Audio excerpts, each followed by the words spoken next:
This book takes place in Williamsburg, Virginia, in the year 1775. Barbie is staying with an elderly widow named Mrs. Moore, whose son Ethan has joined the colonial army. It's implied that Barbie has family members, but they never get mentioned directly. I'm curious as to what Revolutionary War Skipper is up to. Argo Font Book Review, Argo Font Book Review. Ethan shows up unexpectedly. He's trying to hide war supplies from the British. While Ethan hides in the barn, Barbie goes outside and distracts the redcoats. She has some trouble telling them the truth without giving Ethan away. Ethan's old horse Lizzie is in bad shape. Barbie trades horses with him, and she goes to town to collect metal for ammunition. Ethan thanks her, then returns to the war. The women stay behind, they take care of the horse, and make clothes for the soldiers. Barbie dolls love clothes.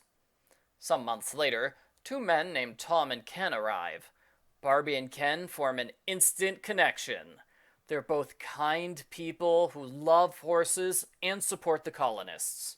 Barbie stays up late that night, making Ken a scarf. The men leave the next day, and a few hours later, Barbie finds Ken lying on the ground. Ken was thrown off his horse and broke his leg. Barbie does a lot of riding on her old horse, getting Ken to safety and fetching a doctor. Ken confesses that he was sent by General Washington to collect the supplies that Ethan hid. The redcoats have discovered the plan, and they set a trap in Yorktown. Ken needs to warn the others before they arrive. Barbie rides her horse on the dangerous pathway. She's stopped by the redcoats, who remember her from earlier and decide it's safe to let her pass. Barbie meets the soldiers at Eagle Tavern and passes on Ken's warning.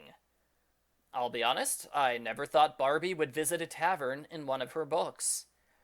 Barbie returns home, where it's revealed Ken is secretly a double agent who used Barbie to locate the supplies.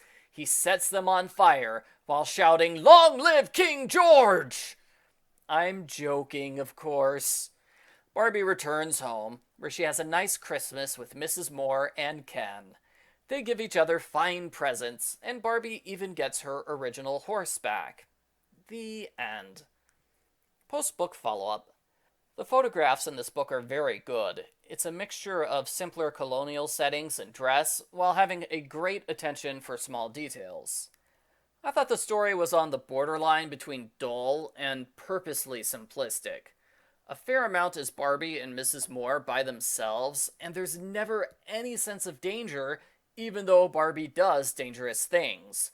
She almost gets captured by enemy soldiers twice, but the book treats it like a normal conversation, not a life or death situation.